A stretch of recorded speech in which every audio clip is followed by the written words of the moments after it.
ലംഘിക്കാൻ governor തയ്യാറായപ്പോൾ ശക്തമായി പ്രതിഷേധിക്കേണ്ടതായിരുന്നു. Sir, അതിന് പകരം രണ്ടാമത് ശുപാർശ ചെയ്ത് 2 മന്ത്രിമാരെ ക്രിസ്മസ് കേക്കുമായി രാജ്ഭവനിലേക്ക് അയച്ച് അദ്ദേഹത്തിൻ്റെ കാല് പിടിച്ച് അസംബ്ലി ചെയ്യേണ്ട ആവശ്യമുണ്ടായിരുന്നു.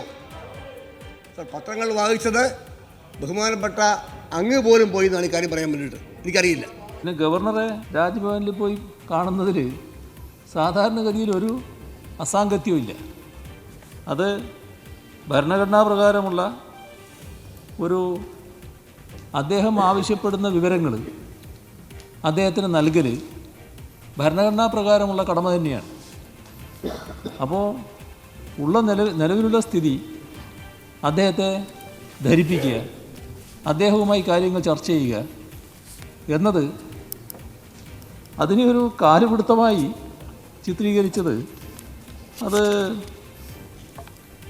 KC ജോസഫ് ആയതുകൊണ്ട് ഭരണഘടന അവബോധത്തിൻ്റെ കുറവാണെന്ന് പറയാനും പറ്റില്ല. അദ്ദേഹം ഇത്തരം കാര്യങ്ങളിലൊക്കെ നല്ല പരിജ്ഞാനമുള്ള ആളാണെന്നാണല്ലോ. അപ്പോൾ എന്താണ് അങ്ങനെയൊരു നിലയെടുത്തതെന്ന് മനസ്സിലാകുന്നില്ല. ഏകണ്ഠമായി പ്രമേയം പാസ്സാക്കി ശരിയാണ്. കോൺസെൻസസ് പൊതുവെ അങ്ങനെയല്ല. അപ്പോൾ ഞാനത് സ്വീകരിക്കുന്നു. അതല്ലേ ഡെമോക്രാറ്റിക് സ്പിരിറ്റ്. പ്രമേയം ആവശ്യപ്പെടുന്നത് കേന്ദ്രം പാസ്സാക്കിയ 3 നിയമങ്ങളും പിൻവലിക്കണം എന്നുള്ളതാണ്. അതിനോട് അങ്ങ് യോജിക്കുന്നത്? തീർത്തു. അതുകൊണ്ടാണല്ലോ വോട്ട് ചെയ്തത്. കേന്ദ്ര കാർഷിക നിയമങ്ങൾക്കെതിരെ സംസ്ഥാന നിയമസഭ പ്രമേയം പാസാക്കി. ഏക BJP MLA O രാജഗോപാലും പ്രമേയത്തെ അനുകൂലിച്ചു. പ്രമേയത്തെ അനുകൂലിച്ചെന്നും പൊതുസമവായത്തിന്റെ അടിസ്ഥാനത്തിലാണ് അത് ചെയ്തതെന്നും വാർത്താ സമ്മേളനത്തിൽ വിശദീകരിച്ച രാജഗോപാൽ പക്ഷേ പിന്നീട് വിയോജിക്കാൻ അവസരം കിട്ടിയില്ല എന്ന് മലക്കം പറഞ്ഞു. കർഷകരുമായി പ്രധാനമന്ത്രി നേരിട്ട് ചർച്ച നടത്താത്തതിൽ പ്രതിഷേധമറിയിക്കണം എന്ന പ്രതിപക്ഷ ഭേദഗതി തള്ളുകയും ചെയ്തു. കേന്ദ്ര സർക്കാരിനെയും ഗവർണറെയും സർക്കാരിന് പേടിയാണോ എന്ന് പ്രതിപക്ഷം ചോദിക്കുന്നു. കേന്ദ്രത്തോട് അങ്ങനെ ഒരു മൃദു സമീപനമുണ്ടോ? നമുക്ക് ചർച്ച ചെയ്യാം. എന്നോടൊപ്പം ശ്രീ NP ചെക്കുട്ടി, മുതിർന്ന മാധ്യമപ്രവർത്തകൻ, ശ്രീ രാഹുൽ ഈശ്വർ, ശ്രീ SK സജീഷ് CPIM, ശ്രീ ജ്യോതികുമാർ ചാമക്കാല കോൺഗ്രസ് എന്നിവർ. BJP പ്രതിനിധികളെയും ഈ ചർച്ചയ്ക്ക് ക്ഷണിച്ചിരുന്നു. പക്ഷേ അവർക്ക് O രാജഗോപാലിൻ്റെ വോട്ട് വിവാദമായ സാഹചര്യത്തിൽ ചർച്ചയിൽ പങ്കെടുക്കാൻ താല്പര്യം ഇല്ല. ആദ്യം ശ്രീ NP ചെക്കുട്ടി, ഈ പ്രമേയം നമ്മൾ പ്രതീക്ഷിച്ചതുപോലെ തന്നെയുള്ള കണ്ടന്റുള്ള പ്രമേയമാണ്. അതിനെ LDFും UDFും ഒരുമിച്ച് ഏകകണ്ഠമായി പാസ്സാക്കുന്നത് മനസ്സിലാക്കാം. പക്ഷേ ആ 139 പേരും ഒരേ അഭിപ്രായം പറയുമ്പോഴും O രാജഗോപാൽ എന്ന വ്യക്തി BJPയുടെ അംഗമായതുകൊണ്ട് തന്നെ സ്വാഭാവികമായും അദ്ദേഹം വിയോജിക്കേണ്ടതാണ്. അദ്ദേഹം ചില വിയോജിപ്പുകൾ പറഞ്ഞു എന്നുള്ളതല്ലാതെ പ്രമേയത്തെ എതിർത്ത് വോട്ട് ചെയ്തില്ല, അനുകൂലിച്ചു. രാജ്യത്തെ സർക്കാർ പാസ്സാക്കിയിട്ടുള്ള ഇപ്പോൾ ഈ തരത്തിൽ വിവാദമായിട്ടുള്ള ഒരു നിയമത്തെ BJPയുടെ കേരളത്തിലെ ഏക MLA അനുകൂലിക്കുന്നതിനെ നമുക്ക് എങ്ങനെ കാണാം? അഭിലാഷ്, അത് രാജഗോപാൽജി ഇന്നെടുത്ത നിലപാടിനെ നമ്മളൊരു രാഷ്ട്രീയമായിട്ട് കാണരുത്. യഥാർത്ഥത്തിൽ മലയാളി സമൂഹത്തിൻ്റെ പൊതുവിലുള്ള ഉത്കണ്ഠകളെ ഉൾക്കൊള്ളുന്ന ഒരു രാഷ്ട്രീയക്കാരാണ് അദ്ദേഹം ഒരു കക്ഷി രാഷ്ട്രീയക്കാരൻ എന്നതിനുപരിയായിട്ടുള്ള ഒരു ലെവലിലേക്ക് ഇപ്പം തന്നെ അദ്ദേഹം 90 വയസ്സായിട്ടുള്ളൊരു മനുഷ്യനാണ്. അദ്ദേഹത്തിൻ്റെ ദീർഘകാല രാഷ്ട്രീയ പാരമ്പര്യങ്ങളും ചരിത്രവും നോക്കിക്കഴിഞ്ഞാൽ ഇന്ന് കേരളീയ സമൂഹം, പ്രത്യേകിച്ച് മലയാളി സമൂഹം, ഈ ഭക്ഷ്യ സുരക്ഷയുമായിട്ട് ബന്ധപ്പെട്ടുള്ള വിഷയങ്ങളെക്കുറിച്ചാണ് ഈ പ്രമേയത്തിൻ്റെ കാതൽ. അത് മലയാളികളെ സംബന്ധിച്ചിടത്തോളം എല്ലാവർക്കും ഒരേപോലെ ബാധകമായിട്ടുള്ള വിഷയമാണ്.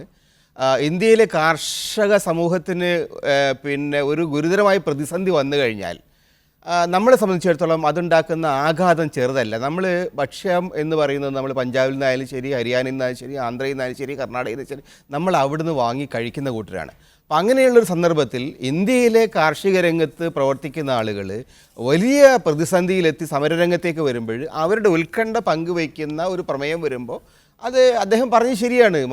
പൊതുവിലുള്ള സമൂഹത്തിൻ്റെ താല്പര്യങ്ങൾക്കനുസരിച്ചുള്ള ഒരു നിലപാടെടുത്തു. പിന്നെ പാർട്ടി അദ്ദേഹത്തോട് സമ്മർദ്ദം ചെലുത്തി. പിന്നീട് അദ്ദേഹം മലക്കം പറഞ്ഞു എന്നുള്ളത് ഞാൻ അതിനെ വലിയ കുറ്റമായിട്ട് കാണുന്നില്ല. എന്താ അദ്ദേഹം ചെയ്യുക? അദ്ദേഹം ഒരു പാർട്ടി പ്രവർത്തിക്കുന്ന ആളാണ്. ആ പാർട്ടിയാണ് അദ്ദേഹത്തെ ആ സ്ഥാനത്തേക്ക് ആക്കിയത്. അതുകൊണ്ട് അദ്ദേഹം പിന്നീട് നിലപാട് മാറ്റിയെങ്കിൽ പോലും അദ്ദേഹത്തിൻ്റെ ഒറിജിനൽ നിലപാട് കേരളത്തിൻ്റെ മലയാളി സമൂഹത്തിൻ്റെ നിലപാടുകൾക്ക് അനുയോജ്യമാണ്. അന്തസ്സായിട്ടൊരു നിലപാടായിട്ടാണ് ഞാൻ അതിനെ കാണുന്നത്. അതിൽ ശ്രീ NP ചെക്കുട്ടി, അദ്ദേഹം നിയമസഭയിൽ 3.5 മിനിറ്റ് സംസാരിച്ചിരുന്നു. ആ പ്രസംഗത്തിൻ്റെ രത്ന ചുരുക്കം എന്ന് പറയുന്നത് അദ്ദേഹം പറഞ്ഞത് ഈ നിയമത്തെ എതിർക്കുന്നവർ കർഷക താല്പര്യത്തെ എതിർക്കുന്നവരാണ്, കർഷകരുടെ വരുമാനം ഇരട്ടിയാക്കാനാണ് മോദി സർക്കാർ ഈ നിയമം കൊണ്ടുവന്നത് എന്നൊക്കെയാണ്. അദ്ദേഹം എഴുതി തയ്യാറാക്കിയ പ്രസംഗമാണ്, അല്ലെങ്കിൽ എഴുതി വായിച്ച പ്രസംഗമാണ്. പക്ഷേ പ്രസംഗത്തിൽ പറഞ്ഞതല്ല പിന്നെ പ്രമേയം വോട്ടിനിടുന്ന ഘട്ടത്തിൽ വന്നപ്പോൾ ഉണ്ടായത്. വോട്ടിനിടണോ എന്ന കാര്യത്തിൽ അദ്ദേഹത്തിന് അനുകൂല അഭിപ്രായം ഉണ്ടായിരുന്നില്ല. ആരെങ്കിലും എതിർക്കുന്നുണ്ടോ എന്ന ചോദ്യത്തിന് അദ്ദേഹം യാതൊരു ഉത്തരവും നൽകിയില്ല. അതുകൊണ്ട് തന്നെ ഏകകണ്ഠമായി ഈ പ്രമേയം പാസ്സാവുന്നു. തുടർന്ന് വാർത്താ സമ്മേളനത്തിൽ ഒരു ജനറൽ കൺസെൻസസിൻ്റെ അടിസ്ഥാനത്തിലാണ് ഞാൻ പ്രമേയത്തെ അനുകൂലിച്ചത്, ഈ നിയമം തള്ളിക്കളയണം എന്ന നിലയിൽ തന്നെയാണ് എൻ്റെ അഭിപ്രായം എന്ന് വിശദീകരിക്കുന്നത്. അപ്പോൾ BJPയുടെ ഏക ജനപ്രതിനിധിക്ക് അഭിപ്രായങ്ങളിൽ വരുന്ന സ്ഥിരതയില്ലായ്മ, അതിനുശേഷം ഒരു 1.5 മണിക്കൂർ കഴിഞ്ഞ് അദ്ദേഹം വീണ്ടും തിരുത്തി. അല്ല, അത് ഞാനൊരു ഇതിനകത്ത് അദ്ദേഹം പറഞ്ഞത്, എനിക്കതിൻ്റെ സാങ്കേതികമായിട്ടുള്ള വിഷയം ഇപ്പം കൃത്യമായിട്ട് അറിയില്ല, ഞാനിപ്പോൾ കോഴിക്കോട്ടായതുകൊണ്ട്. അദ്ദേഹം പറഞ്ഞത് സാധാരണ നിലയിൽ സ്പീക്കർ അവലംബിക്കേണ്ട എന്താ പറയുക പിന്നെ നടപടിക്രമങ്ങൾ ഇത്തവണ ഈ പ്രമേയത്തിൽ പാലിച്ചിട്ടില്ല എന്നാണ് അദ്ദേഹം പറഞ്ഞത്. അതായത് ആരെങ്കിലും എതിർക്കുന്നുണ്ടോ എന്നുള്ള സ്പെസിഫിക് ആയിട്ടുള്ളൊരു ചോദ്യം അവിടെ ഉന്നയിക്കപ്പെട്ടിട്ടില്ല എന്നുള്ളതാണ് ഞാൻ മനസ്സിലാക്കുന്നത്. എൻ്റെ ഭാഗത്ത് തെറ്റുണ്ടെങ്കിൽ നിങ്ങൾ തിരുത്തണം. പക്ഷേ അങ്ങനെ ചോദ്യം ചോദിക്കാൻ അദ്ദേഹം ഒരേ ഒരു മനുഷ്യനാണ്. അദ്ദേഹത്തിന് ചാടി എണീറ്റ് ഇതിനകത്ത് ഇടപെടാൻ PC ജോർജിനെ പോലുള്ള തടിമെടുക്കുള്ള ശേഷിയുള്ള ഒരാളല്ല. അതുകൊണ്ട് തന്നെ അദ്ദേഹത്തിന് ഒരുപക്ഷെ സ്പീക്കറുടെ നിലപാടിനെ ആ സമയത്ത് തിരുത്താൻ കഴിഞ്ഞില്ലെന്ന് വരാം. പക്ഷേ അദ്ദേഹം പറഞ്ഞ കാര്യങ്ങൾ, അദ്ദേഹം എടുത്ത നിലപാട് കറക്റ്റാണ്. ഈ നിയമവുമായിട്ട് ബന്ധപ്പെട്ട് അദ്ദേഹത്തിൻ്റെ പാർട്ടിയുടെ നിലപാട് അദ്ദേഹം സ്വീകരിക്കുമ്പോൾ പോലും കേരളീയ സമൂഹത്തിൽ ഈ സമരം ഉണ്ടാക്കിയിരിക്കുന്ന ഈ നിയമങ്ങളെക്കുറിച്ചല്ല ഞാൻ പറഞ്ഞത്. നിയമങ്ങൾ അത് എങ്ങനെ ഇംപ്ലിമെൻറ്റ് ചെയ്യപ്പെടും, ഇംപ്ലിമെൻറ്റ് ചെയ്താൽ അതെങ്ങനെ എന്തായിരിക്കും അതിൻ്റെ റിസൾട്ട് എന്നൊന്നും നമുക്ക് അറിഞ്ഞുകൂടാ. അത് കേന്ദ്ര സർക്കാർ പോലും പറഞ്ഞു നിങ്ങളൊരു കൊല്ലം കാത്തിരിക്കുന്നതാണ്. ഞാൻ അതിനെക്കുറിച്ച് ആ വിഷയത്തിലേക്ക് ഞാനിപ്പോൾ പോകുന്നില്ല. പക്ഷേ കേരളത്തിലുള്ള മലയാളികൾക്ക് ഇന്നുള്ള ആ ആശങ്കയിൽ അദ്ദേഹം കൂടി പങ്കാളിയായിട്ടുണ്ട്. ആ പങ്കാളിത്തം അദ്ദേഹം ഉറപ്പിച്ച് പറഞ്ഞിട്ടുണ്ട് എന്നാണ് ഞാൻ മനസ്സിലാക്കുന്നത്. അതിൽ ശ്രീ NP ചേക്കുട്ടി, ഞാൻ ഈ നിയമസഭാ നടപടിക്രമങ്ങൾ മുഴുവനായി കണ്ട ആളാണ്. ഒരുപക്ഷെ പാർട്ടിയുടെ സമ്മർദ്ദപ്രകാരമായിരിക്കാം അദ്ദേഹം സ്പീക്കർ നീതിപൂർവം പെരുമാറിയില്ല എന്ന് പറയുന്നതെന്നാണ് എനിക്ക് തോന്നുന്നത്. കാരണം ഈ നിയമത്തെക്കുറിച്ചുള്ള പ്രമേയം മുഖ്യമന്ത്രി അവതരിപ്പിച്ചതിന് ശേഷം ചർച്ചയ്ക്കെല്ലാം ഒടുവിൽ, മുഖ്യമന്ത്രിയുടെ മറുപടിക്കും ഒടുവിൽ മുഖ്യമന്ത്രി അവതരിപ്പിച്ച പ്രമേയത്തെ അനുകൂലിക്കുന്നവരാര്, പ്രതികൂലിക്കുന്നവരാര് എന്ന് സ്പീക്കർ ചോദിക്കുന്നു. അപ്പോൾ സ്വാഭാവികമായും അനുകൂലിക്കുന്ന എല്ലാവരും കൈ ഉയർത്തുന്നു. പ്രതികൂലിക്കുന്നവർ എന്ന് സ്പീക്കർ എടുത്തു ചോദിക്കുന്നു. രാജഗോപാലിൻ്റെ ഭാഗത്തുനിന്ന് യാതൊരു മറുപടിയും ഉണ്ടായില്ല. അതേസമയം ഏകകണ്ഠമായിട്ടാണോ പ്രമേയം പാസ്സാക്കുന്നത് എന്ന് പ്രതിപക്ഷ നിരയിൽ നിന്ന് ചോദ്യമുയരുന്നു. അപ്പോഴും രാജഗോപാൽ ഒന്നും മിണ്ടുന്നില്ല. അപ്പോൾ സ്പീക്കർ ആരും ഇപ്പോൾ എതിർക്കുന്നില്ലല്ലോ എന്ന് പറയുന്നു.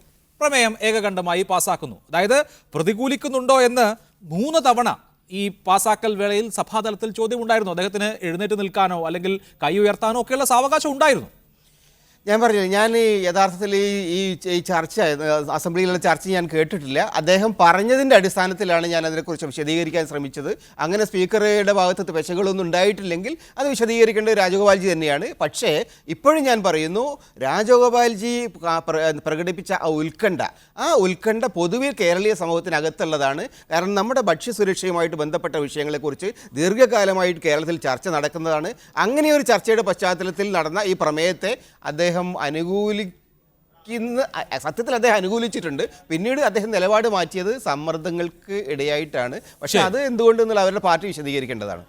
ശരി, ശ്രീ ജ്യോതികുമാർ ചാമക്കാല, കേരളത്തിന് ഇങ്ങനെ ഒരു പ്രമേയം ഏകകണ്ഠമായി പാസ്സാക്കാൻ കഴിഞ്ഞു, അതായത് സഭയിലെ ഏക BJP അംഗം കൂടി അനുകൂലിച്ചുകൊണ്ട് ഏകകണ്ഠമായി ഇങ്ങനൊരു പ്രമേയം പാസ്സാക്കാൻ കഴിഞ്ഞു എന്നുള്ളതിനെ എങ്ങനെ കാണാം? ഇത് ദേശീയ തലത്തിൽ തന്നെ ഇന്നൊരു ഹെഡ്ലൈനാണ്. കേരള നിയമസഭ യുനാനിമസായി 3 കർഷക നിയമങ്ങളും പിൻവലിക്കണം എന്ന് കേന്ദ്രത്തോട് ആവശ്യപ്പെട്ട കാര്യം, അത് ആ നിലയ്ക്ക് പോസിറ്റീവായി എടുക്കുന്നുണ്ടോ?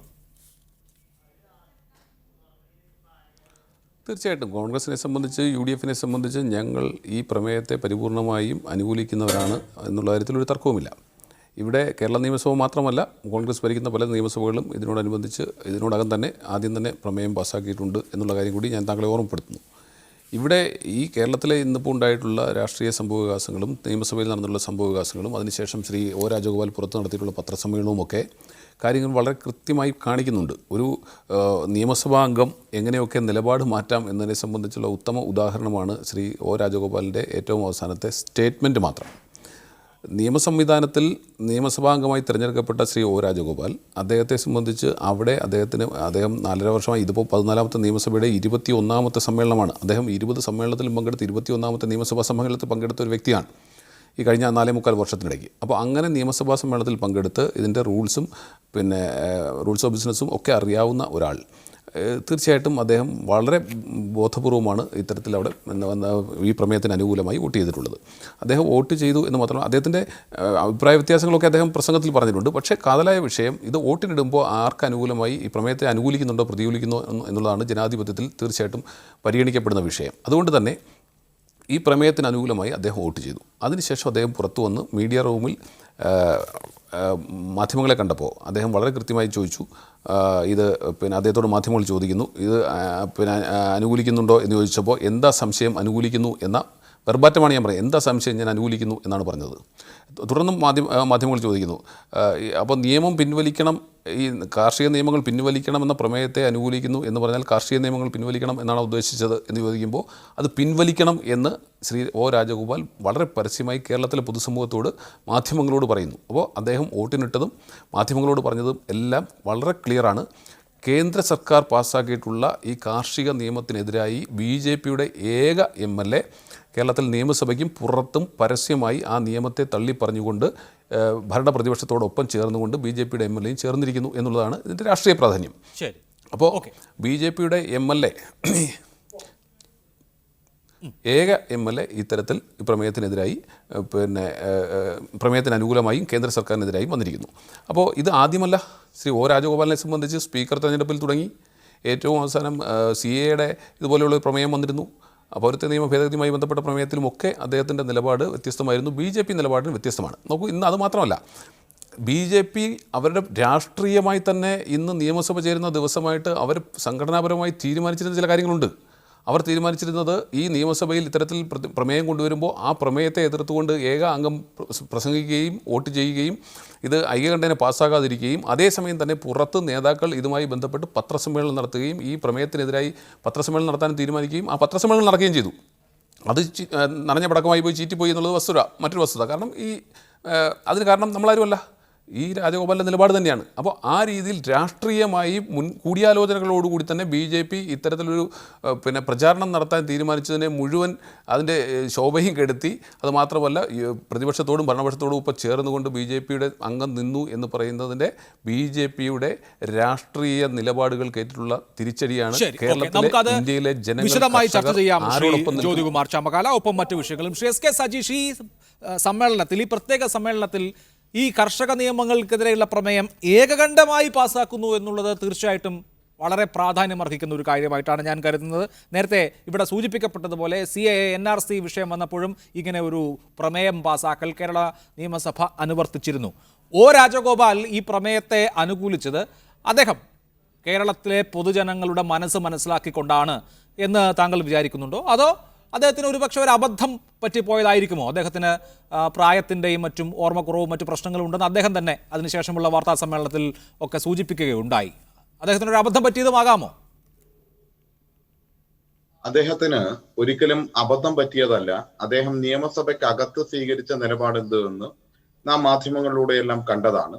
മാത്രവുമല്ല, അതിനുശേഷം പുറത്ത് അദ്ദേഹം പത്രസമ്മേളനം നടത്തി. ആ പത്രസമ്മേളനത്തിൽ ഈ കാര്യങ്ങളെല്ലാം തന്നെ വളരെ വ്യക്തമായി, ഞാൻ ഈ പ്രമേയത്തെ അനുകൂലിക്കുന്നു എന്ന് തന്നെ വളരെ വ്യക്തമായി പറഞ്ഞിട്ടുള്ളതാണ്. നേരത്തെ ഇവിടെ അത് പറഞ്ഞതുകൊണ്ട് ഞാനത് ആവർത്തിക്കണമെന്ന് ആഗ്രഹിക്കുന്നില്ല. പക്ഷെ അതിലപ്പുറത്തേക്ക് നാം കാണേണ്ടത് ശ്രീ ഒ രാജഗോപാലിന്റെ മാത്രം നിലപാടാണോ ഇത് എന്ന് ചോദിച്ചാൽ അല്ല എന്ന് നമുക്ക് കാണാൻ വേണ്ടി പറ്റും. BJPക്ക് അകത്തുള്ള നിരവധിയായ ആളുകൾ ഇതേ നിലപാട് സ്വീകരിച്ചിട്ടുണ്ട്. RP സിംഗിനെ പോലെയുള്ള BJP നേതാക്കന്മാർ ശക്തമായ നിലപാട് പുറത്ത് സ്വീകരിച്ചിട്ടുണ്ട്. അതുപോലെ തന്നെ മുൻ MP ആയിട്ടുള്ള BJP നേതാവ് ഹരീന്ദ്ര സിംഗിനെ പോലെയുള്ള ആളുകൾ നിലപാട് സ്വീകരിച്ചിട്ടുണ്ട്. എന്തിനേറെ പറയുന്നു, ഈ നിയമങ്ങൾ രാജ്യവിരുദ്ധവും കർഷക വിരുദ്ധവുമാണ് എന്ന് തിരിച്ചറിഞ്ഞുകൊണ്ടാണല്ലോ കേന്ദ്ര ഭക്ഷ്യ സംസ്കരണ വകുപ്പ് മന്ത്രി തന്നെ ഹർസിമത് കൗർ രാജിവെക്കുന്ന സാഹചര്യം ഉണ്ടായത്. അപ്പൊ കേന്ദ്ര മന്ത്രിസഭയിൽ ഈ വകുപ്പിന്റെ കൈകാര്യത്തിൽ ഉൾപ്പെടെ പങ്കുചേരുന്ന മന്ത്രി ഉൾപ്പെടെ രാജിവെച്ചിരിക്കുന്നു. NDAയുടെ ഭാഗമായിട്ടുള്ള ശിരോമണി അകാലിദൾ NDAയുമായിട്ടുള്ള ബന്ധം ഉപേക്ഷിച്ചിരിക്കുന്നു. എന്ന് പറഞ്ഞാൽ കോർപ്പറേറ്റ് വൽക്കരണത്തിന് വേണ്ടി ഈ രാജ്യത്ത് മോദിയും അമിത്ഷായും കൂട്ടരും നടപ്പിലാക്കിക്കൊണ്ടിരിക്കുമ്പോൾ അത് രാജ്യവിരുദ്ധമാണ് എന്ന് തിരിച്ചറിയുന്നത് ശ്രീ ഒ രാജഗോപാൽ മാത്രമല്ല, ഈ രാജ്യത്തുള്ള BJPയുമായി ബന്ധപ്പെട്ട ആളുകൾ, അവരുടെ ഘടകകക്ഷികൾ, കേന്ദ്ര മന്ത്രിസഭയിലെ തന്നെ മന്ത്രിമാർ എല്ലാം ഉണ്ട് എന്ന് നമുക്ക് കാണാൻ വേണ്ടി കഴിയണം. ഇവിടെ നമ്മൾ വ്യക്തമായി ഈ നിയമത്തിന്റെ ഉള്ളറകളിലേക്ക് പോയാൽ അത് കേരളത്തിന് അങ്ങേയറ്റം അപകടമാണ് എന്ന് നമുക്കറിയാം. നമ്മളൊരു കൺസ്യൂമർ സ്റ്റേറ്റ് ആണ്. കൺസ്യൂമർ സ്റ്റേറ്റ് ആയ കേരളത്തെ സംബന്ധിച്ചിടത്തോളം ഇപ്പോ ഈ 3 നിയമങ്ങളിൽ ഒന്ന് നമ്മുടെ എസൻഷ്യൽ കമ്മോഡിറ്റീസ് ആക്ടിന്റെ ഭേദഗതി, അത് വരുന്ന സമയത്ത് കരിഞ്ചന്തയും പൂഴ്ത്തിവെപ്പും ആകാം. ആർക്ക് വേണ്ടിയാണ്? അദാനിക്കും അംബാനിക്കും വേണ്ടിയിട്ടാണ്. അവർ നിർമ്മിച്ചു വെച്ച ശീതീകരിച്ച ഗോഡൌണുകൾക്ക് വേണ്ടിയിട്ടാണ്. എത്ര വേണമെങ്കിലും ഭക്ഷ്യോൽപ്പന്നങ്ങൾ, മറ്റ് ഉൽപ്പന്നങ്ങൾ എല്ലാം, അവശ്യ വസ്തുക്കളെല്ലാം കുന്നോളം ശേഖരിച്ചു വെക്കാം. അങ്ങനെ ശേഖരിച്ചു വെച്ച് എല്ലാം കർഷകരിൽ നിന്ന് അവർക്ക് കൂട്ടുകൃഷി നടത്തി ആ കൃഷിയിലൂടെ കർഷകരിന് ശേഖരിക്കാം. അവർക്കല്ലാതെ വിൽക്കാൻ വേണ്ടി കഴിയില്ല. അങ്ങനെ വിറ്റ് അവർ പറയുന്നത് കേട്ടില്ലെങ്കിൽ കോടതിയിൽ പോകാൻ പോലും കർഷകർക്ക് അവകാശമില്ല.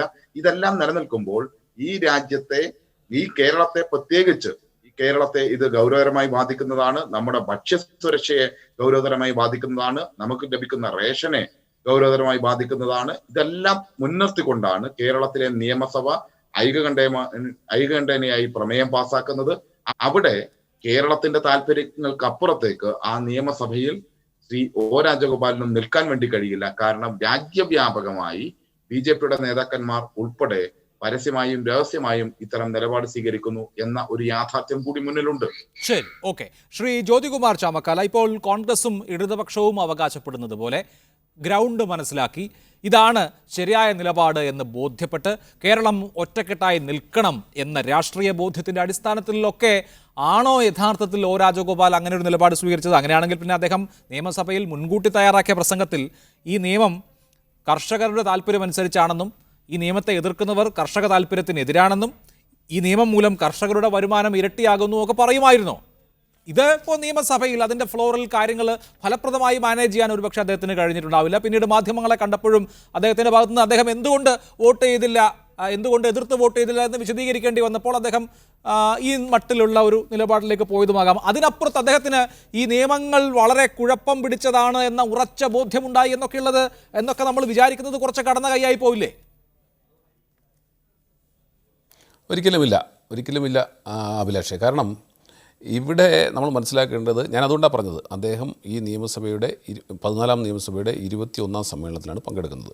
അദ്ദേഹത്തെ സംബന്ധിച്ച് ഇതുപോലെ ഒരു വിഷയത്തിൽ, അതായത് നമ്മുടെ പൗരത്വ നിയമ ഭേദഗതിയുമായി ബന്ധപ്പെട്ട വിഷയത്തിൽ അദ്ദേഹം എടുത്തുള്ള നിലപാടിനെ സംബന്ധിച്ചും പൊതുസമൂഹത്തിൽ പ്രത്യേകിച്ച് BJPക്ക് അവമതിപ്പുണ്ടാകുന്ന, ഞാൻ പറഞ്ഞ സംഘടനാപരമായി BJPക്ക് അവമതിപ്പുണ്ടാകുന്ന ഒരു നിലപാടാണ് അദ്ദേഹം സ്വീകരിച്ചത്. എന്നാൽ പൊതുസമൂഹത്തിന് താല്പര്യമുള്ള ഒരു നിലപാടുമാണ് അദ്ദേഹം സ്വീകരിച്ചിട്ടുള്ളത്, വസ്തുതയാണ്. അപ്പോൾ അങ്ങനെ ഒരു ആക്ഷേപം പേറി നിൽക്കുമ്പോൾ അദ്ദേഹത്തെ സംബന്ധിച്ച് ഇന്നിപ്പോൾ താങ്കൾ സൂചിപ്പിച്ചതുപോലെ അദ്ദേഹം എഴുതിക്കൊണ്ട് വന്ന, ഞാൻ ഇൻവെർട്ട് കോമയിലിടുകയാണ്, അദ്ദേഹം എഴുതിക്കൊണ്ട് വന്ന എന്നുള്ള ഇൻവെർട്ട് കോമയിലിട്ടുകൊണ്ട് ആ ഭാഗം വായിച്ചു എന്നതിനപ്പുറത്തേക്ക് അദ്ദേഹം കൃത്യമായി കാര്യങ്ങൾ പറഞ്ഞിരിക്കുന്നേ.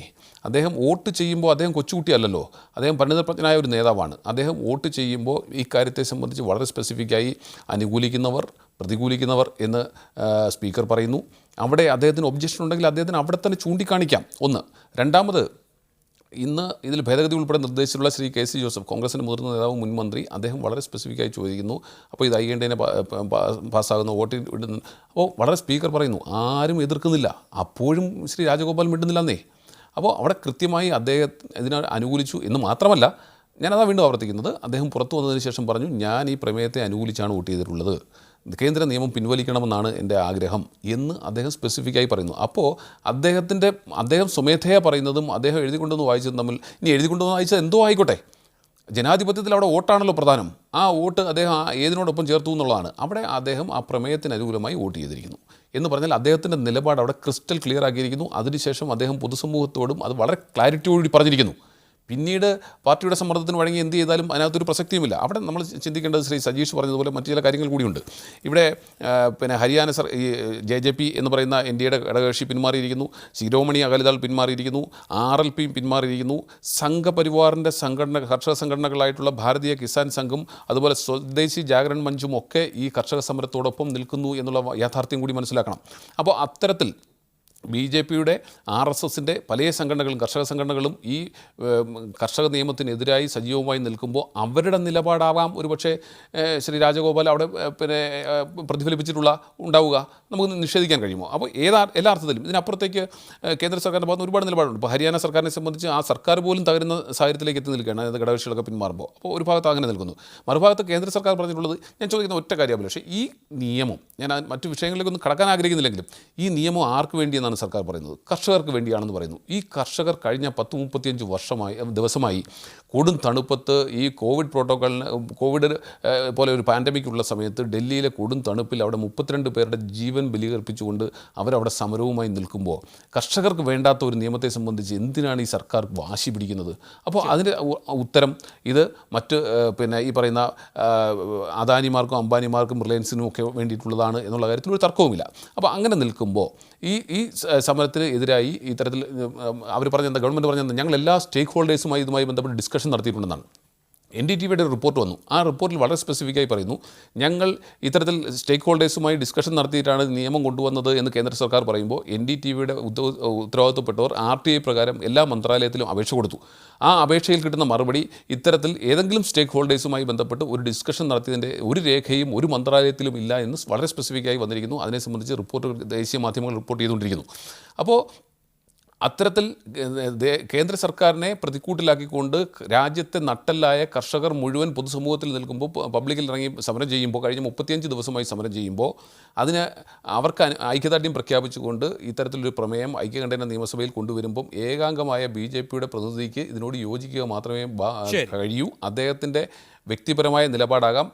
ഞാൻ അതിൻ്റെ വിശദാംശങ്ങളിൽ കിടക്കുന്നില്ല. BJPയിൽ പോലും ഇത്തരത്തിൽ വൈരുദ്ധ്യാത്മകത ഉണ്ട് എന്നുള്ളതിൻ്റെ ഏറ്റവും ഉത്തമ ഉദാഹരണമാണ് ഞാൻ മുമ്പ് സൂചിപ്പിച്ച ഈ പറയുന്ന ഭാരതീയ കിസാൻ മഞ്ചിൻ്റെയും അതുപോലെ സംഘിൻ്റെയും അതുപോലെ സ്വദേശി ജാഗരൺ മഞ്ചിൻ്റെയും ഒക്കെ നിലപാടുകൾ. അപ്പോൾ അതിനോട് ചേർന്നാകാം. ഏതായാലും അദ്ദേഹത്തിൻ്റെ നിലപാടിനെ സ്വാഗതം ചെയ്യുന്നു. വ്യക്തിപരമായി അദ്ദേഹം ഞങ്ങളുടെ പ്രമേയത്തോടൊപ്പം യോജിച്ചതിനെ ഞങ്ങൾ പരിപൂർണമായി സ്വാഗതം ചെയ്യുന്നു. അദ്ദേഹം അറിഞ്ഞുകൊണ്ടാണ് ആ നിലപാടെടുത്തിരിക്കുന്നത് എന്നുള്ള കാര്യത്തിൽ ഒരു തർക്കവുമില്ല. ശരി, ഓക്കെ. ശ്രീ NP ചേക്കുട്ടി, ഇപ്പോൾ കേരളത്തിലെ ബഹുഭൂരിപക്ഷം ജനങ്ങളും ഈ കർഷക നിയമങ്ങളെ എതിർക്കുന്നവരായിരിക്കും. കാരണം ഇവിടെ ഉള്ള മുഖ്യധാര രാഷ്ട്രീയ കക്ഷികൾ, സാമൂഹിക സംഘടനകളൊക്കെ ഈ നിയമത്തെ എതിർത്തുകൊണ്ടിരിക്കുകയാണ്.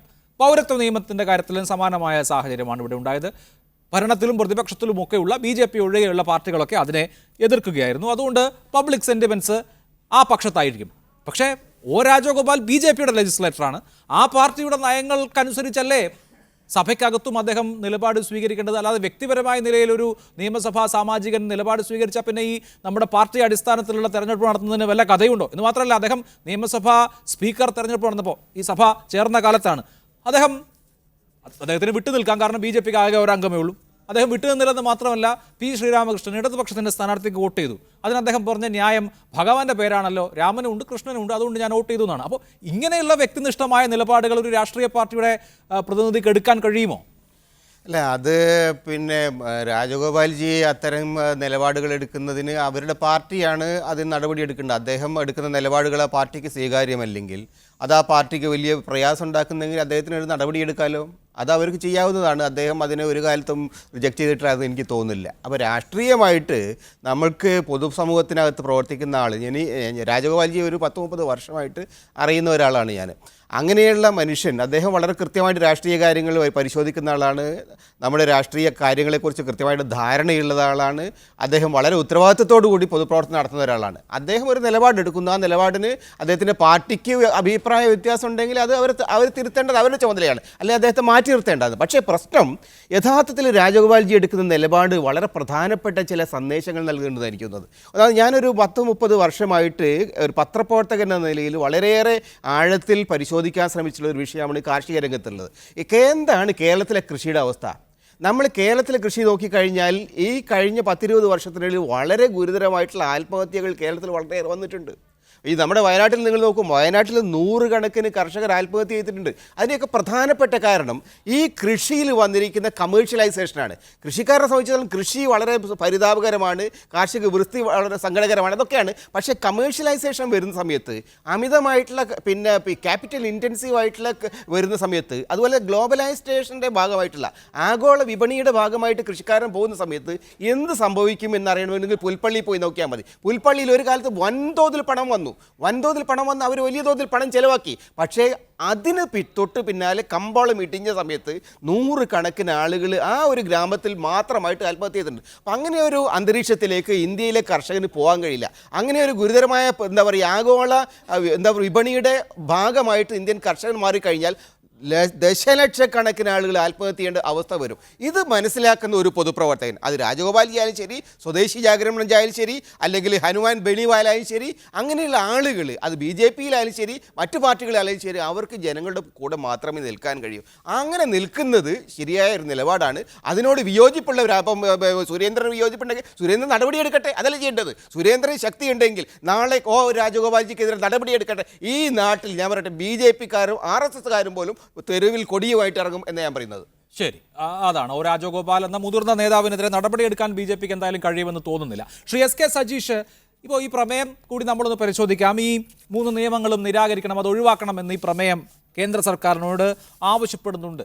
അങ്ങനെ ആവശ്യപ്പെടുമ്പോൾ തന്നെ ഇന്ന് ഒരു ഭേദഗതിയായി KC ജോസഫ് പറഞ്ഞ ഒരു കാര്യമുണ്ട്. സമരം 35 ദിവസമായി, കർഷകർ തണുപ്പിൽ തെരുവിൽ കഴിയുകയാണ്. അങ്ങനെ ഒരു ഘട്ടത്തിൽ പോലും പ്രധാനമന്ത്രി അവരോട് സംസാരിക്കുന്നില്ല. പ്രധാനമന്ത്രി കർഷകരോട് സംസാരിക്കാത്തതിൽ നിയമസഭ പ്രതിഷേധം രേഖപ്പെടുത്തുന്നു എന്ന ഒരു വരി കൂടി ഈ പ്രമേയത്തിൽ ഉൾച്ചേർക്കണമെന്ന് അദ്ദേഹം ആവശ്യപ്പെടുന്നു. അത് തികച്ചും ന്യായമായ ഒരു ആവശ്യമല്ലേ?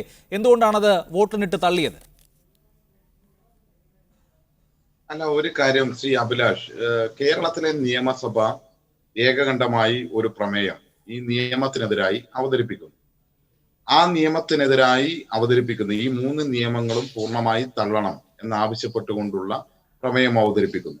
ആ പ്രമേയം അവതരിപ്പിക്കപ്പെടുമ്പോൾ ആ പ്രമേയം മറ്റ് ഭേദഗതികളില്ലാതെ കൃത്യമായി ഒരു സന്ദേശമായി എത്തേണ്ടതുണ്ട്. അതിനപ്പുറത്തേക്ക് ഇത് ഒരു പൊതു താല്പര്യമാണ് എന്ന് കാണണം. തങ്ങൾക്കാർക്കെങ്കിലും ഒരു ഗോൾ അടിക്കാനുള്ള സാഹചര്യമായി കാണുന്നതിന് അപ്പുറത്തേക്ക് മുന്നോട്ട് പോകാൻ വേണ്ടി കഴിയണം. അങ്ങനെ ചില താല്പര്യങ്ങളെല്ലാം ഉയർന്നു വന്നിട്ടുണ്ടാകാം. അത്തരം താല്പര്യങ്ങളല്ല, മറിച്ച് ശക്തമായ നിലപാട്, ഒരു സന്ദേശം സ്വീകരിക്കുക എന്നുള്ളതാണ്. അത് ഈ പ്രമേയത്തിന്റെ ഉള്ളടക്കത്തിൽ വളരെ കൃത്യമായിട്ടുണ്ടായിരുന്നു.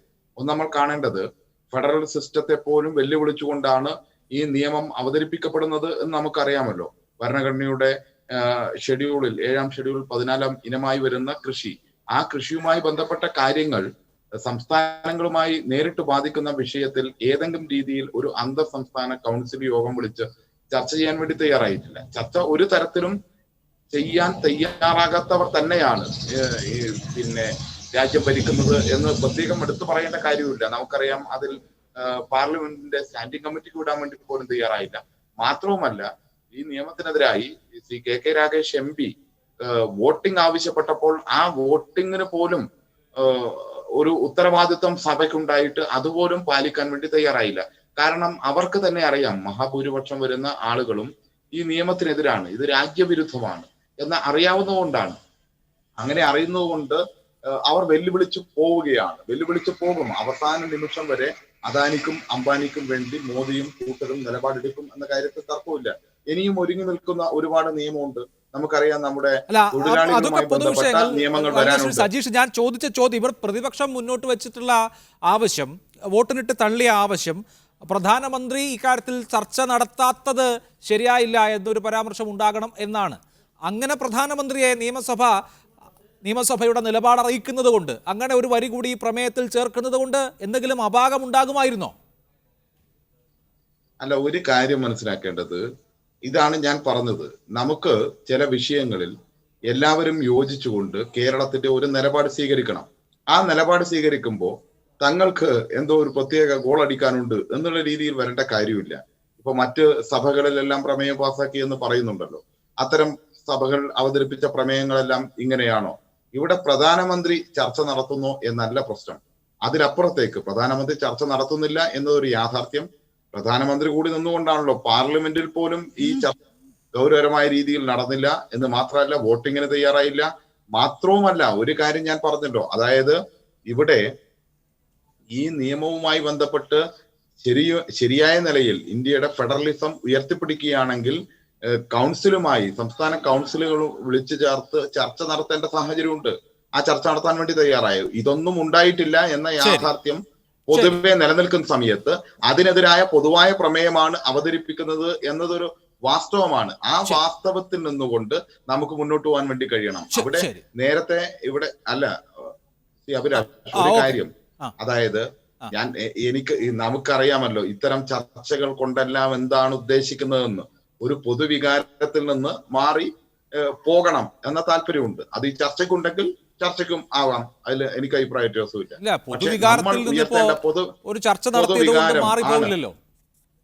ഇല്ല, ഞാൻ പറയട്ടെ, അതല്ല പൊതുവായി എല്ലാവരും ഒരുമിച്ചെടുക്കുന്ന ഒരു തീരുമാനം. നമ്മുടെ ചർച്ചയുടെ ഒരു എന്താ പറയുക, ഒരു എസൻസ് തന്നെ അതാണല്ലോ. ആ തീരുമാനത്തിന്റെ ഭാഗമായി BJP-യുടെ പ്രതിനിധി കൂടി നിൽക്കേണ്ടി വന്നു എന്ന് മാത്രമല്ല, അദ്ദേഹം ആ പ്രമേയത്തിന് അനുകൂലമായി വോട്ട് ചെയ്തു, ഞാൻ അതിന് അനുകൂലിക്കുന്നു എന്ന് പരസ്യമായി പത്രസമ്മേളനത്തിൽ സാഹചര്യം ഉൾപ്പെടെ ഉണ്ടായി. നമ്മളത് സൂചിപ്പിച്ചു കഴിഞ്ഞല്ലോ. ഞാൻ വരാം ശ്രീ സജീഷ് താങ്കളിലേക്ക്. ശ്രീ ജ്യോതികുമാർ ചാമക്കാല, ഒന്ന് ഈ നിയമങ്ങൾ പിൻവലിക്കണം എന്നുള്ളതാണ് ആവശ്യം. അത് വളരെ കൃത്യമായി മുഖ്യമന്ത്രി അവതരിപ്പിച്ച ഈ പ്രമേയത്തിൽ പറയുന്നുണ്ട്. എന്ന് മാത്രമല്ല, കൃഷി ഒരു സ്റ്റേറ്റ് സബ്ജക്റ്റ് ആണ് എന്ന് എടുത്തു പറയുന്നുണ്ട്. അപ്പോൾ സംസ്ഥാനങ്ങളുടെ ലെജിസ്ലേറ്റീവ് കപ്പാസിറ്റി കൂടി ഒരു തരത്തിൽ മെൻഷൻ ചെയ്തുകൊണ്ടുള്ള ഒരു പ്രമേയമാണ്. ഇതൊരു സ്റ്റേറ്റ് ലെജിസ്ലേച്ചർ പാസ്സാക്കുന്ന പ്രമേയമാണ്. പ്രധാനമന്ത്രി ചർച്ച നടത്തണോ വേണ്ടയോ, അതല്ലെങ്കിൽ മറ്റ് രാഷ്ട്രീയ വിവക്ഷകൾ, ഇതൊക്കെ പുറത്ത് കോൺഗ്രസിനും CPM-നും ഒക്കെ രാഷ്ട്രീയ കക്ഷികൾക്ക് ഉന്നയിക്കാവുന്നതാണ്, ഏത് നേതാവിനും ഉന്നയിക്കാവുന്നതാണ്, അതിൽ അപാകമില്ല. പക്ഷേ ഒരു ലെജിസ്ലേറ്റീവ് അസംബ്ലി പാസ്സാക്കുന്ന പ്രമേയം കുറെ കൂടി കൃത്യമായി അതിൻ്റെ ബൗണ്ടറിക്കകത്ത് ഒതുങ്ങി നിൽക്കുന്നതല്ലേ നല്ലത്? ഇന്നിപ്പോൾ ഇങ്ങനെ ഒരു ഭേദഗതി ഉന്നയിക്കുക വഴി കോൺഗ്രസ് ഇവിടെ സജീഷ് പറഞ്ഞതുപോലെ ഗോളടിക്കാൻ ശ്രമിക്കുകയായിരുന്നോ? അതാണെന്ന് ഇവരുടെയൊക്കെ ഒരു പ്രശ്നം. ഈ പ്രമേയം അവതരിപ്പിക്കുമ്പോഴും ഇടതുപക്ഷത്തിൻ്റെ പ്രതിനിധി പറഞ്ഞതുപോലെ ഇടതുപക്ഷത്തിന് ചില താല്പര്യങ്ങൾ, രാഷ്ട്രീയ താല്പര്യങ്ങളുണ്ട് എന്നുള്ളതാണ്. ആ രാഷ്ട്രീയ താല്പര്യമാണ് ഇതിലൂടെ പ്രകടമാകുന്നത്. ഞങ്ങളെ സംബന്ധിച്ച് ഇടതുപക്ഷ സർക്കാർ ഇത്തരത്തിലൊരു പ്രമേയമായി വരുമ്പോൾ അതിൻ്റെ അന്തസ്സത്ത പോസിറ്റീവായതുകൊണ്ട് ഞങ്ങൾ അതിനോട് സഹകരിക്കുന്നു, സ്വാഭാവികമാണ്. അപ്പോൾ അവിടെ രാഷ്ട്രീയ പ്രസ്ഥാനങ്ങളാണ്, മുന്നണികളാണ്. ഒരു മുന്നണി പ്രതിപക്ഷത്തിരിക്കുന്നു, ഒരു മുന്നണി ഭരണപക്ഷത്തിരിക്കുന്നു. രണ്ടുപേർക്കും വ്യത്യസ്ത അഭിപ്രായം ഉണ്ടാകുക സ്വാഭാവികമാണ്. മൂന്നാമതൊരു MLA ഉണ്ട്, അദ്ദേഹത്തിന് സ്വന്തമായ അഭിപ്രായമില്ലാത്തതുകൊണ്ട് അദ്ദേഹത്തിന് തോന്നുന്നു, അദ്ദേഹത്തിൻ്റെ പാർട്ടിക്ക് ഒരു വ്യക്തമായ നിലപാടില്ലാത്തതുകൊണ്ട് അദ്ദേഹം തോന്നുന്ന വഴി ചെയ്യുന്നു. അതൊക്കെ ആയിക്കോട്ടെ. പക്ഷേ മുന്നണികളെ സംബന്ധിച്ച്, പ്രതിപക്ഷത്തും ഭരണപക്ഷത്തുമുള്ള മുന്നണികളെ സംബന്ധിച്ച് വ്യക്തമായ കാഴ്ചപ്പാട്, രാഷ്ട്രീയ നിലപാടുമുള്ള മുന്നണികൾ തന്നെയാണ്. അതുകൊണ്ടാണല്ലോ ഓൾട്ടർനേറ്റീവ് ടൈംസിൽ ഈ മുന്നണികൾ മാറി മാറി അധികാരത്തിൽ വരുന്നത്. അപ്പോൾ അവിടെ നമ്മൾ മനസ്സിലാക്കേണ്ടത്, ഈ കേസുമായി ബന്ധപ്പെട്ട് ഇതിന് ഉത്തരം, താങ്കൾ എന്നോട് ചോദിച്ച ചോദ്യത്തിന് ഉത്തരം കൃത്യമായി സജീഷ് തന്നെ പറഞ്ഞു കഴിഞ്ഞു. പ്രധാനമന്ത്രി ഈ നിയമം പാസ്സാക്കുന്നതിൽ ഉൾപ്പെടെ അദ്ദേഹം ധിക്കാരം നിറഞ്ഞ, ധാർഷ്ട്യം നിറഞ്ഞ നടപടികൾ സ്വീകരിച്ചിട്ടുണ്ട്, ജനാധിപത്യത്തെ വെല്ലുവിളിച്ചിട്ടുണ്ട്, ഫെഡറൽ സംവിധാനത്തിനെ തച്ച് തകർത്തിട്ടുണ്ട് എന്ന് ശ്രീ സജീഷ് പറയുമ്പോൾ അത് തന്നെയാണ് അതിൻ്റെ ഉത്തരവും. കാരണം താങ്കൾ ചോദിച്ചു, ഇത് ഒരു പ്രമേയം പാസ്സാക്കുന്നു, ആ പ്രമേയത്തിന് അതിൻ്റെ ഗൗരവം വേണ്ടേ, ആ ഗൗരവത്തിൽ തയ്യാറാക്കുമ്പോൾ ഇത്തരത്തിൽ ഭേദഗതി ശരിയുണ്ടോ എന്നല്ലേ താങ്കൾ ചോദിച്ചതിൻ്റെ ഉത്തരം, അന്തസത്ത. ഞാനൊന്ന് പറയട്ടെ. ഞാൻ ആ പ്രമേയത്തിൽ താങ്കൾ തന്നെ സൂചിപ്പിച്ചു, ആ പ്രമേയത്തിൽ ഞങ്ങൾ 3 ഭേദഗതികൾ കൊടുത്തിരുന്നു, ബാക്കി അംഗീകരിച്ചു. 3ാമത്തെ ഭേദഗതി ഈ പ്രകാരമാണ്. 3ാം പേജിൽ അവസാന ഖണ്ഡികയ്ക്ക് തൊട്ട് മുമ്പായി, അതായത് മുഖ്യമന്ത്രി അവതരിപ്പിച്ച പ്രമേയത്തെക്കുറിച്ചാണ് പറയുന്നത്. മുഖ്യമന്ത്രി അവതരിപ്പിച്ച പ്രമേയത്തിൻ്റെ 3ാം പേജിലെ അവസാന ഖണ്ഡികയ്ക്ക് തൊട്ട് മുമ്പായി താഴെ പറയുന്ന ഖണ്ഡിക കൂടി എഴുതി ചേർക്കുക എന്ന് പറഞ്ഞുകൊണ്ട് 3ാമത്തെ ഒരു ഭേദഗതി പറഞ്ഞിരിക്കുന്നത് ഇപ്രകാരമാണ്. ഉത്തരേന്ത്യയിലെ അതിശൈത്യത്തെയും കോവിഡ് വ്യാപന ഭീഷണിയെയും നേരിട്ടുകൊണ്ട് കർഷകർ സമരം ആരംഭിച്ചിട്ട് 35 ദിവസം കഴിഞ്ഞിട്ടും വിഷയത്തിൻ്റെ ഗൗരവം കണക്കിലെടുത്ത് പ്രധാനമന്ത്രി തന്നെ നേരിട്ട് കർഷക സംഘടനകളുമായി ചർച്ചകൾ നടത്തി പ്രശ്നപരിഹാരം ഉണ്ടാക്കാൻ ഇതുവരെ തയ്യാറാകാത്തതിൽ ഈ സഭ ശക്തമായ പ്രതിഷേധം രേഖപ്പെടുത്തുന്നു. അഭിലാഷേ, ഈ സമരവുമായി ബന്ധപ്പെട്ട്, സമരത്തിന് ആധാരമായ കാർഷിക നിയമ ഭേദഗതിയുമായി ബന്ധപ്പെട്ട് വന്നിട്ടുള്ള പുതിയ കാർഷിക നയവുമായി ബന്ധപ്പെട്ട്, നിയമവുമായി ബന്ധപ്പെട്ട് നമ്മൾ മുന്നോട്ട് പോകുമ്പോൾ അവിടെ ഈ നിയമത്തിനെതിരായി, നിയമനിർമ്മാണത്തിനെതിരായി രാജ്യത്തെ കൊടും തണുപ്പിൽ കോവിഡ് മഹാമാരി പടർന്നു പിടിക്കുന്ന സാഹചര്യത്തിൽ 32 സാധാരണ കർഷകരുടെ, നമ്മുടെ രാജ്യത്തിൻ്റെ നട്ടെല്ലായ കർഷകരുടെ ജീവൻ ബലിയർപ്പിച്ചിരിക്കുന്നു. വളരെ ഗൗരവമുള്ള വിഷയമാണ് അഭിലാഷേ. അതൊന്ന് പ്രതിപാദിക്കണം ഈ പ്രമേയത്തിൽ എന്ന് പറയുന്നതിൽ എന്താണ് രാഷ്ട്രീയം? ഞങ്ങൾ എന്ത് ഗോളടിക്കാനാണ്? അപ്പോൾ ആ രാഷ്ട്രീയ കാലാവസ്ഥയും പ്രകൃതിയുടെ കാലാവസ്ഥയും അതിനപ്പുറത്ത് ആരോഗ്യപരമായ പ്രശ്നങ്ങളും കോവിഡ് ഉൾപ്പെടെയുള്ള പ്രശ്നങ്ങളും നിലനിൽക്കുമ്പോൾ ഇത്തരത്തിൽ ഗൗരവമുള്ളൊരു വിഷയത്തിൽ 32 പേർ മരണപ്പെട്ടിട്ടും രാജ്യത്തെ 2ാം സ്വാതന്ത്ര്യ സമരത്തിന് തുല്യമായി രാജ്യത്തെ മുഴുവൻ കർഷകരും അവർക്ക് വേണ്ടി എന്ന് അവകാശപ്പെട്ടുകൊണ്ട് സർക്കാർ കൊണ്ടുവന്നിരിക്കുന്ന ഒരു നിയമത്തിനെതിരായി പൊതുസമൂഹത്തിൽ പബ്ലിക്കിൻ്റെ മുന്നിൽ ഇറങ്ങി നിന്ന്, റോഡിൽ ഇറങ്ങി നിന്ന് പ്രതിഷേധിക്കുമ്പോൾ വെയിലും മഞ്ഞും കൊണ്ട് പ്രതിഷേധിക്കുമ്പോൾ അതിനെതിരെ മുഖം തിരിച്ചുകൊണ്ട് രാജ്യത്തെ പ്രധാനമന്ത്രി ഇതിനെ തള്ളിക്കറിഞ്ഞുകൊണ്ട് മൻ കി ബാത്തിലൂടെ ആയാലും അദ്ദേഹത്തിൻ്റെ മറ്റു ഭാഷണങ്ങളിലൂടെ ആയാലും ഈ നിയമം പിൻവലിക്കുന്ന പ്രശ്നമില്ല എന്ന് പറയുമ്പോഴും അദ്ദേഹമാണ് ഈ നിയമം കൊണ്ടുവന്നിരിക്കുന്നത്. അദ്ദേഹം പിൻവലിക്കില്ല എന്ന് വീണ്ടും ആവർത്തിക്കുന്നു. ഇതേ സംബന്ധിച്ച് നമ്മുടെ സഹോദരങ്ങൾ റോഡിൽ നിൽക്കുമ്പോൾ അവരെ കണ്ടില്ല എന്ന് നടിക്കുന്ന പ്രധാനമന്ത്രിയുടെ നിലപാടിലൊന്ന് പ്രതിഷേധിക്കണം എന്ന് ഈ പ്രമേയത്തിലൊരു വരി എഴുതി ചേർക്കണമെന്ന് പറഞ്ഞപ്പോൾ സംസ്ഥാന സർക്കാർ എന്തുകൊണ്ട് ഭയക്കുന്നു? പ്രധാനമന്ത്രി എന്തിനിത്ര ഭയക്കുന്നേ? എവിടെയാണ്? ഞാനതാ പറയുന്നത്, 4.25 വർഷമായിട്ട് ഈ പ്രധാനമന്ത്രിക്കെതിരായി ഒരു വാക്ക് പോലും ഉച്ചരിക്കാൻ സംസ്ഥാനത്തെ മുഖ്യമന്ത്രിക്ക് തയ്യാറാകുന്നില്ല. അദ്ദേഹത്തിന് ധൈര്യമില്ല. അദ്ദേഹം പരസ്യമായി മോദി എന്നൊരു വാക്ക് അദ്ദേഹത്തിൻ്റെ നിഘണ്ടുവിലേ ഇല്ല. ഏതായാലും പോട്ടെ, അതിനപ്പുറത്തേക്ക് രാജ്യത്തെ പ്രധാനമന്ത്രിയെക്കുറിച്ച് പോലും അദ്ദേഹത്തിന് ഭയമാണ് എങ്കിൽ പിന്നെ അതൊരു പ്രശ്നമല്ലേ അഭിലാഷേ? ശരി, നമ്മൾ സംസാരിക്കുന്ന രാജ്യത്തെ കർഷകർക്ക് വേണ്ടിയല്ലേ? ഓക്കെ, അതാണ് UDF മുന്നോട്ട് വെക്കുന്ന വിഷയം. ആത്മാർത്ഥത ഉണ്ടാകണ്ടേ? ശരി, എനിക്കൊരു ഇടവേള ആവശ്യമാണ്. ഇടവേളയ്ക്ക് ശേഷം ശ്രീ സജീഷ് അതിനുള്ള മറുപടി പറയും. ചർച്ചയിലേക്ക് വീണ്ടും. ശ്രീ NP ചെക്കുട്ടി, ഈ പ്രമേയത്തിൽ പ്രധാനമന്ത്രി സമരം ചെയ്യുന്ന കർഷകരെ കാണാത്തത് പ്രതിഷേധാർഹമാണ് എന്ന ഒരു വരി കൂടി വേണ്ടിയിരുന്നോ? പ്രതിപക്ഷം അത് ആവശ്യപ്പെട്ടിരുന്നു. പക്ഷേ ആ ആവശ്യം സർക്കാർ ചെവിക്കൊണ്ടില്ല. ആ ഭേദഗതി വോട്ടിനിട്ട് തള്ളുകയാണ് ഉണ്ടായത്. അങ്ങനെ ഒരു വരി കൂടി ഉണ്ടായിരുന്നുവെങ്കിൽ ഈ പ്രമേയം കുറെ കൂടി ശക്തിമത്താകുമായിരുന്നോ? അല്ല, ഈ പ്രമേയത്തിൻ്റെ കണ്ടന്റിനെ ഞാൻ ചോദ്യം ചെയ്യുന്നില്ല. പക്ഷേ ഈ പ്രമേയവുമായിട്ട് ബന്ധപ്പെട്ട് പ്രതിപക്ഷം ഉയർത്തിയ വിമർശനത്തിനകത്ത് കാര്യമുണ്ട്. കാരണം എങ്ങനെയാണ് ഈ റെസൊല്യൂഷൻ ഈ നിയമങ്ങൾ വന്നത്? ഈ നിയമങ്ങൾ വളരെ ഏകപക്ഷീയമായിട്ട് കേന്ദ്ര സർക്കാർ കൊണ്ടുവന്നതാണ്. സാധാരണ നിലയിൽ ഇത്രയും വളരെ ദീർഘമായിട്ടുള്ള, വളരെ ഗുരുതരമായിട്ടുള്ള റാമിഫിക്കേഷൻസ് ഉള്ള, ഇന്ത്യയെ മുഴുവൻ ബാധിക്കുന്ന ഒരു നിയമനിർമ്മാണം, അത് വളരെ പ്രധാനപ്പെട്ട നിയമനിർമ്മാണമാണിത്. അത് കൊണ്ടുവരുന്ന സമയത്ത് ബന്ധപ്പെട്ട സ്റ്റേക്ക് ഹോൾഡേഴ്സിന് പൂർണ്ണമായിട്ടും വളരെ ദീർഘമായിട്ടുള്ള പരിശോധന നടപടിക്രമങ്ങൾ വേണ്ടതായിരുന്നു. എല്ലാ ആളുകളുമായിട്ട് ചർച്ച ചെയ്യേണ്ടതായിരുന്നു. പാർലമെൻ്ററി കമ്മിറ്റികളിലേക്ക് അത് പോകേണ്ടതായിരുന്നു. ഇതൊന്നുമില്ലാതെ ഓർഡിനൻസ് ആയിട്ടാണ് ഇവർ കൊണ്ടുവന്നത്. നിങ്ങൾ നോക്കിക്കഴിഞ്ഞാൽ കഴിഞ്ഞ ജൂലൈ മാസത്തിൽ ഓർഡിനൻസ് ആയിട്ട് കൊണ്ടുവന്ന സംഗതിയാണ് പിന്നീട് പാർലമെൻറ്റ് പാസ്സാക്കി കുറേ പാർലമെൻറ്റ് മെമ്പർമാരെ ഓടിച്ചിട്ടൊക്കെയാണത് കുറേ പേരെ പിടിച്ച് പുറത്ത് ഇട്ടിട്ടാണ് ആ നിയമം പാസ്സാക്കിയെടുത്തത്. അപ്പം അങ്ങനെ ഒരു നിയമം പാസ്സാക്കിയെടുക്കുന്ന സമയത്ത് രാജ്യത്തിൻ്റെ കാർഷിക മേഖലയെ വലിയ തോതിൽ ബാധിക്കുന്ന ഒരു നിയമം പാസ്സാക്കുന്ന സമയത്ത് അതിനെതിരായിട്ട് ഇപ്പോൾ ആരാണ്? അതിൻ്റെ സ്റ്റേക്ക് ഹോൾഡേഴ്സ് തന്നെയാണ് സമരരംഗത്ത് ഇറങ്ങിയത്, അല്ലാണ്ട് പുറത്തുള്ള ആളുകളല്ല, രാഷ്ട്രീയക്കാരല്ല. ഏതെങ്കിലും ഒരു രാഷ്ട്രീയ പാർട്ടിയാണോ ഈ സമരം സംഘടിപ്പിച്ചിരിക്കുന്നത്? വളരെ കൃത്യമായി 42 കർഷക യൂണിയനുകളാണ് ഈ സമരരംഗത്തേക്ക് വന്നിരിക്കുന്നത്. അവർ സാധാരണ കർഷകരാണ്. എന്നിട്ട് ഈ സർക്കാർ എന്താ പറഞ്ഞത്? അവർ പറഞ്ഞു ഖലിസ്ഥാനികളാണ്, പിന്നെ കുറെ പറഞ്ഞു ഭീകരവാദികളാണ്. ഈ തരത്തിലുള്ള വളരെ ഏകപക്ഷീയമായിട്ടുള്ള, അർത്ഥശൂന്യമായിട്ടുള്ള, വളരെ മോശമായിട്ടുള്ള പരിപാടികൾ ഉപയോഗിച്ചുകൊണ്ട് ഈ സമരത്തെ തകർക്കാൻ നോക്കി. അപ്പം അതിനകത്ത് ആ ഒരു സമീപനം എടുക്കുന്ന ഒരു സർക്കാരും ആ സമീപനം എടുക്കുന്ന പ്രധാനമന്ത്രിയും യഥാർത്ഥത്തിൽ ജനങ്ങളുടെ മുമ്പിൽ എക്സ്പോസ്ഡ് ആവേണ്ടത് തന്നെയാണ്. ഇദ്ദേഹത്തിനെതിരായിട്ട് ശക്തമായ നിലപാടെടുക്കേണ്ടതാണ്. പക്ഷേ ഒരു സംസ്ഥാന സർക്കാർ കേന്ദ്രമായിട്ട് ഏറ്റുമുട്ടിക്കൊണ്ടേ പോകണം എന്നൊന്നും ഞാൻ പറയുന്നില്ല. പക്ഷേ പ്രതിപക്ഷം പറഞ്ഞ ആ സ്പിരിറ്റ് വളരെ പ്രധാനമാണ്. അങ്ങനെ ഒരു നിലപാട് നമ്മൾ പറയേണ്ടതാണ്.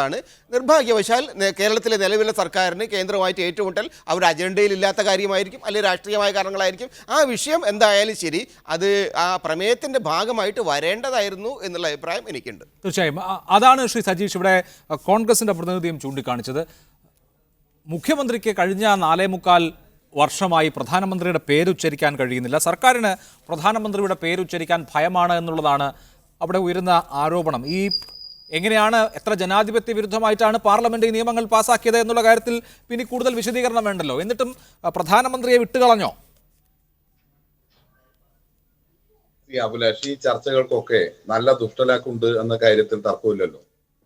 ശ്രീ NP ചെക്കുട്ടി മറിച്ചെന്തെങ്കിലും പറഞ്ഞാൽ അത് ഈ കേരളത്തിൽ 2020 അവസാനിക്കുന്ന ഈ ദിവസത്തെ ഏറ്റവും വലിയ അത്ഭുതമായി മാറുമായിരുന്നു. ഞാൻ ആ അത്ഭുതം ഉണ്ടാകുന്ന ഒരിക്കലും ഞാൻ പ്രതീക്ഷിച്ചില്ല. കാരണം അദ്ദേഹത്തെ പോലെ ഒരു തികഞ്ഞ കമ്മ്യൂണിസ്റ്റ് വിരുദ്ധനും ഒരു വാക്കിൽ പോലും നേരത്തെ പോലും അദ്ദേഹം സംസാരിക്കുമ്പോൾ നേരത്തെ ആ വിഷയത്തിലേക്ക് നമ്മൾ ഇല്ല, എന്നാലും എങ്ങനെയെങ്കിലും ഈ ഗവൺമെന്റിനെ ഒന്ന് വിമർശിക്കാൻ കഴിയുമോ എന്ന് വെമ്പൽ കൊള്ളുന്ന ആളാണല്ലോ അദ്ദേഹം. അതുകൊണ്ട് അദ്ദേഹത്തിനപ്പുറത്തേക്ക് ഞാൻ പ്രതീക്ഷിച്ചില്ല. അങ്ങനെ സംഭവിക്കുന്നത് ഈ വർഷാവസാന ദിവസത്തെ ഈ വർഷത്തെ ഏറ്റവും വലിയ അത്ഭുതമായി മാറുക അദ്ദേഹം ഈ ഗവൺമെന്റിന് അനുകൂലമായി ഈ പ്രമേയം ഇങ്ങനെ തന്നെയായിരുന്നു എന്ന് പറഞ്ഞത് അങ്ങനെ മാത്രമേ സംഭവിക്കുമായിരുന്നുള്ളൂ. പിന്നെ താങ്കൾ ചോദിച്ച ചോദ്യത്തിനും അതുപോലെ തന്നെ ശ്രീ ജ്യോതികുമാർ പറഞ്ഞ കാര്യത്തിനും മറുപടിയായി എനിക്ക് സൂചിപ്പിക്കാനുള്ള ഒന്ന് മാത്രമാണ്. ഒന്ന്, ഈ നിയമത്തിന്റെ അന്തസത്തയ്ക്ക് എതിരായി ഈ രാജ്യത്ത് സ്വീകരിക്കപ്പെടുന്ന നിലപാടുകൾക്കെതിരായി കേരളത്തിന്റെ ഐകകണ്ഠ്യമായിട്ടുള്ള പ്രമേയം അവതരിപ്പിക്കപ്പെട്ടു. ഈ പറഞ്ഞ സമരകേന്ദ്രം, ആ സമരകേന്ദ്രത്തിൽ പലരുമുണ്ട്. ഞാൻ അത്തരം കാര്യങ്ങളിലേക്കൊന്നും കടന്നു പോകണമെന്ന് ആഗ്രഹിച്ചിട്ടില്ല. പക്ഷേ ആ സമരകേന്ദ്രത്തിലേക്ക് നോക്കിയാൽ നമുക്ക് കാണാൻ വേണ്ടി കഴിയുന്നത് കേരളത്തിൽ നിന്നുള്ള MP ആയിട്ടുള്ള ശ്രീ KK രാഗേഷിനെയും അതുപോലെ തന്നെ ശ്രീ ആരിഫിനെയും എല്ലാം. പക്ഷെ അവിടെയൊന്നും നമ്മുടെ 19 പേരെ ആരെയും കാണാനില്ല. താങ്കളുടെ ഓഡിയോയിൽ പ്രശ്നങ്ങളുണ്ട് ശ്രീ സജീഷ്, എന്തോ ഒരു സാങ്കേതിക തകരാറുണ്ട്. ഞാനത് പരിഹരിച്ചതിന് ശേഷം താങ്കളിലേക്ക് മടങ്ങിയെത്താം. ശ്രീ രാഹുൽ ഈശ്വർ കൂടി ടെലിഫോൺ ലൈനിലുണ്ട്. ശ്രീ രാഹുൽ ഈശ്വർ, എനിക്ക് താങ്കളോട് ചോദിക്കാനുള്ളത് ഇന്ന് രാജഗോപാൽ എടുത്ത നിലപാടിനെ കുറിച്ചാണ്. താങ്കൾ രാജഗോപാലിനെ നന്നായി പരിചയമുള്ള ആളാണല്ലോ. അദ്ദേഹം നിയമസഭയ്ക്ക് അകത്തൊന്ന് പറയുന്നു, വോട്ടിങ്ങിനിടെ മറ്റൊരു കാര്യം ചെയ്യുന്നു, അതിനുശേഷം പുറത്തിറങ്ങി ആ വോട്ടിങ്ങിൽ ചെയ്ത കാര്യത്തെ സാധൂകരിക്കുന്ന വിധത്തിൽ വാർത്താ സമ്മേളനത്തിൽ സംസാരിക്കുന്നു. ഇതൊന്നുമല്ലാത്ത മൂന്നാമത്തെ ഒരു കാര്യം വാർത്താക്കുറിപ്പായി ഇറക്കുന്നു. എല്ലാം ഒറ്റ ദിവസമാണ് സംഭവിക്കുന്നത്. എന്തുകൊണ്ടായിരിക്കും? രാഷ്ട്രീയ വിദ്യാർത്ഥി കേൾക്കുന്നില്ല, ഒന്നുകൂടി. സർവസമ്മതനും കൂടിയാണ് ഈ രാജഗോപാൽ. സർവസമ്മതനായ, സർവാദരണീയനായ, വളരെ പരിമിതനായ, ഒരു പക്ഷേ ഏറ്റവും മുതിർന്ന ഏറ്റവും കൂടുതൽ ബഹുമാനപ്പെട്ട നിലപാടുകൾ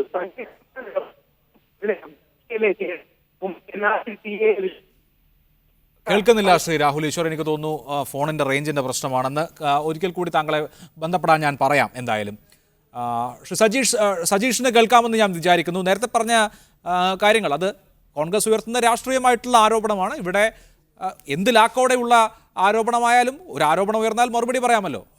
അത് പൂർത്തീകരിക്കാൻ എനിക്ക് ഈ സാങ്കേതിക തകരാറ് പോലും കഴിഞ്ഞിരുന്നില്ല. അത് പൂർത്തീകരിച്ചോളൂ.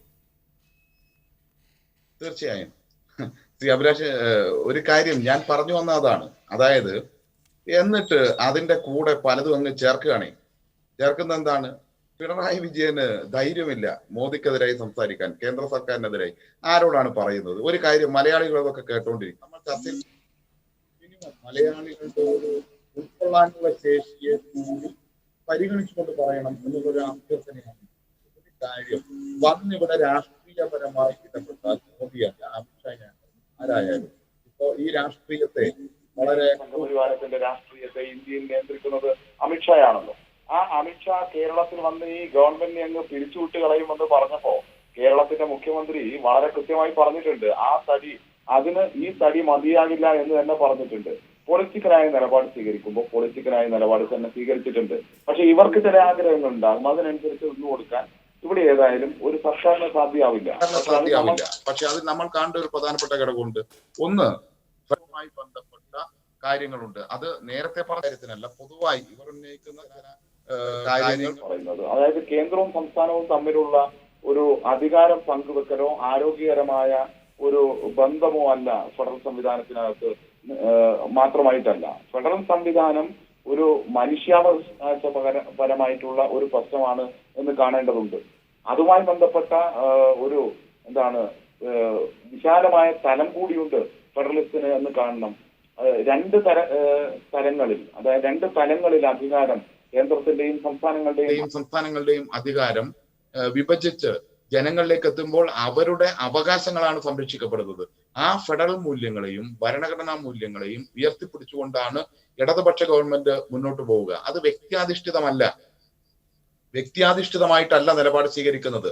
ആ ഗവൺമെന്റ്, കേന്ദ്ര സർക്കാർ സ്വീകരിക്കുന്ന നയത്തിനെതിരായിട്ടുള്ള പോരാട്ടം, ആ പോരാട്ടത്തിൽ ഞങ്ങൾക്ക് അഭിമാനത്തോടു കൂടി തന്നെ പറയാൻ വേണ്ടി പറ്റും. അതാണ് ഞാൻ നേരത്തെ പറഞ്ഞത്. എത്രമാത്രം ഞാൻ പറഞ്ഞു കേട്ടു എന്ന് എനിക്കറിയില്ല. ഈ സമരകേന്ദ്രത്തിൽ ഈ പറഞ്ഞ കൊടും തണുപ്പത്ത് ഉണ്ട് ഞങ്ങൾ. കേരളത്തിലെ MP-മാർ സഖാവ് KK രാഗേഷ് ഉണ്ട്, സഖാവ് വിളംബരം കരീം ഉണ്ട്, അതുപോലെ തന്നെ ആരിഫ് MP ഉണ്ട്. പക്ഷെ കാണുന്നില്ല കേരളത്തിലെ പല MP-മാരെയും ഈ കൊടും തണുപ്പത്ത്. ഇവിടെ പ്രമേയത്തിലെ വാക്കല്ലല്ലോ പ്രശ്നം. അവിടെ പോയി നിന്ന് മോദിക്കെതിരായി ശബ്ദമുയർത്തി സംസാരിക്കാൻ എന്തേ കേരളത്തിലെ ഈ തെരഞ്ഞെടുക്കപ്പെട്ട MP-മാരുണ്ടായില്ല?